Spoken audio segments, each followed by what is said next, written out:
प्रशांत किशोर 26 दिसंबर को अचानक पटना के गांधी मैदान पहुंचते हैं। यहां पर बीपीएससी के छात्र परीक्षा को रद्द करने की मांग को लेकर 18 दिसंबर से धरने पर बैठे हुए थे, लेकिन प्रशांत किशोर की मौजूदगी और अचानक धरना लाठीचार्ज में तब्दील हो गया। सीएम हाउस की तरफ छात्र मार्च करने लगे। प्रशांत किशोर उनका नेतृत्व कर रहे थे, लेकिन बीच रास्ते में प्रशांत किशोर नदारद हो गए और छात्रों पर लाठी बरसा दी गई। प्रशांत किशोर पर इल्जाम लगा कि उन्होंने लाठी से बचने के लिए छात्रों को आगे कर दिया, खुद पीछे हो गए। लेकिन यहीं से शुरू होती है प्रशांत किशोर की सबसे बड़ी कहानी, जो फिलहाल उन्हें जेल का सफर तय कराकर आईसीयू तक पहुंचा चुकी है। और अब आईसीयू से अगर यह सफर आगे बढ़ता रहा तो प्रशांत किशोर 2025 में बिहार की सत्ता में भी पहुंच सकते हैं। कैसे, चर्चा करेंगे। नमस्कार, लिबरल टीवी देख रहे हैं आप, मैं हूं आर मोहन तिवारी।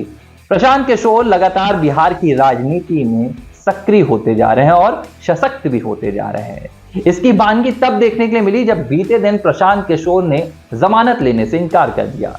अदालत ने, पटना की अदालत ने उनके सामने शर्त रखी थी कि आप जब बाहर जाएंगे तो आप आंदोलन नहीं करेंगे, धरना प्रदर्शन नहीं करेंगे। लेकिन प्रशांत किशोर ने यह शर्त मानने से इनकार कर दिया। उन्होंने कहा कि मैं जेल जाने को मंजूरी दूंगा, मैं जेल जाना कबूल करूंगा, लेकिन छात्रों के हित में शुरू की गई इस लड़ाई को खत्म नहीं करूंगा। प्रशांत किशोर जब अपनी जिद पर अड़ गए तो उन्हें जेल भेज दिया गया, लेकिन देर रात अदालत ने उन्हें बिना किसी शर्त के ही जमानत दे दी, क्योंकि प्रशांत किशोर ने कह दिया था कि वो जेल में रहते हुए भी आंदोलन करेंगे और अपना आमरण अनशन नहीं तोड़ेंगे। लेकिन आज अचानक प्रशांत किशोर को, यानी कि सोमवार की रात, पेट में दर्द हुआ और उन्हें आनन फानन में अस्पताल ले जाया गया, जहां उनकी हालत गंभीर बताई जा रही है। प्रशांत किशोर आईसीयू में पहुंच गए हैं और वो मानने के लिए तैयार नहीं है। प्रशांत इस बात में अड़ गए हैं कि जब तक बीपीएससी की परीक्षा रद्द नहीं होगी, उसमें अनियमितताएं पाई गई थी, धांधली पाई गई थी, मैं अपना प्रदर्शन, मैं अपना आमरण अनशन खत्म नहीं करूंगा, चाहे इसके लिए मेरी जान ही न चली जाए। अब इसके पीछे वजह क्या है?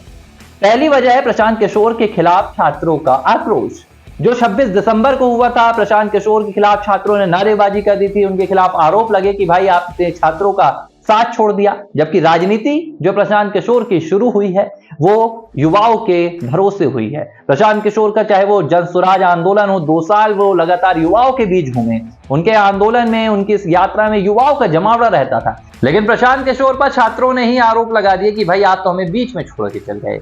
ऐसे में ये प्रशांत किशोर के लिए राजनीतिक मजबूरी भी है कि अब वो जैसे भी बीपीएससी के इस आंदोलन को अपनी झोली में डालें। और यही वजह है कि अब प्रशांत किशोर इस आंदोलन से पीछे नहीं हट रहे हैं, आमरण अनशन खत्म नहीं कर रहे हैं। प्रशांत का मानना है कि अगर ये बीपीएससी की सफलता उनकी झोली में चली जाती है तो बिहार की सत्ता उनकी झोली में आए ना आए, लेकिन उनके करीब आ जाएगी। हालांकि अब ये देखने वाली बात होगी कि क्या प्रशांत किशोर भी दिल्ली वाली वही राग अलापेंगे जो 2013 में आम आदमी पार्टी ने अलापी थी, अन्ना आंदोलन के जरिए। लेकिन प्रशांत किशोर ऐसे आंदोलन अभी कर नहीं रहे, ये उनका पहला आंदोलन है। लेकिन अगर इसके बाद भी पीके का यही अंदाज रहा, इसकी कई वजह भी हैं, क्योंकि प्रशांत किशोर अपनी पार्टी के संस्थापक तो हैं, लेकिन उन्होंने पार्टी के भीतर कोई पद नहीं लिया है। उन्होंने खुद को सीएम का चेहरा भी नहीं बताया है, घोषित नहीं किया है। तो क्या प्रशांत किशोर इसी तरह आंदोलन, अनशन और धरना प्रदर्शन के जरिए बिहार की सियासत को बदलेंगे?